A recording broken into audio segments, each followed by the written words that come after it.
All right, well, CNN senior media correspondent Brian Stelter now blaming President Trump for Americans' distrust of the media. While Stelter admits the president needs to do some, quote, soul-searching about their unpopularity, he also points the finger pretty firmly at the president. Watch this.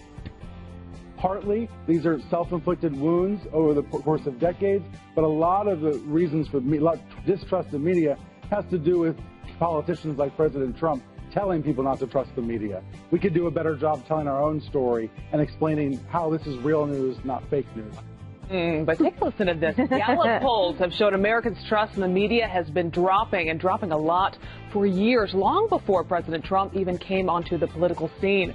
And a newly released poll shows more Americans trust the Trump administration than they do the media or even Congress. I mean, take a look at that. Media, 30%, Congress, 29%. They're pretty much neck and neck. Megan, I'm going to go first to you on this. Sure. Are you surprised at all? I mean, when you look at much of the media today, and I've been saying this for a while, there's really not a lot of difference between the tabloids and the media. I mean, no one uses sources anymore. You look at even, we were talking CNN there, they used the cover of the National Enquirer last week, and it was a fake cover of the National Enquirer. I mean, are you surprised Americans have lost trust in the media? No, I haven't. And I think during the election, it was brutally showcased how disconnected so many people, especially so many journalists, are from average Americans. I remember having a conversation on this couch with you, Melissa, talking about the Ivanka Trump voter, the white college-educated mythical woman who they said would never vote for Trump, who ended up coming out in droves. And I remember people mocking you and I over that conversation. And I think if you want to come on television as a commentator and you want to talk about politics in America, if you don't know someone or you're not related to someone who voted for President Trump, you have absolutely no business doing it. Because if you don't have the wherewithal to actually talk to Americans who live in the middle of the country, not in D.C., not in L.A., not in San Francisco, and I think part of the problem, especially with CNN right now, is that there is such a massive distrust with the commentators they have on television, because I think a lot of Americans feel lied to by them. Well, on to that point, I mean, I've traveled the country talking to a lot of the people out there who voted for Trump. They feel like for years they have never had a voice. They've never had someone fighting for them, speaking for them, that the mainstream media has never spoken to them.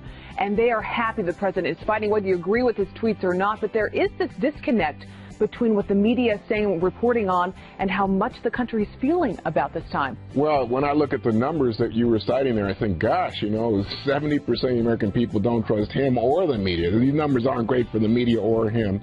But I will say this, that you have such a change in American media in all of our lifetimes, and more of niche media. So people distrust and are angry at any media that doesn't confirm their pre-existing opinion. They don't want to hear from those people. Those people are obnoxious. They're rude. By the way, I became a journalist. It's the only thing I've ever done professionally 23 years ago. My father said to me, "Good.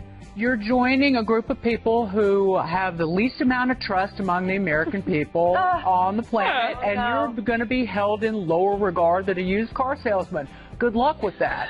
So this is not something new. The one thing that does upset me, there are so many great journalists out there. I read the Wall Street Journal front to back every single day, and there's so many stories that we would not have known about without the Wall Street Journal.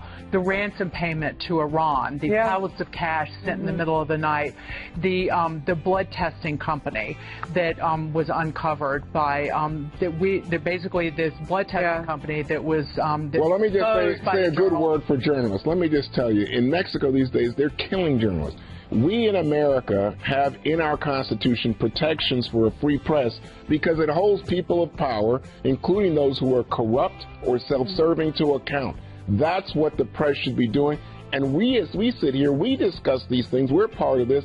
And I don't like the idea that we're called an enemy of the American people. To me, that's a No. Every time I tweet about some great article, I don't want somebody belching back at me, fake news. Because you know what? Read the article first, and then we can debate it.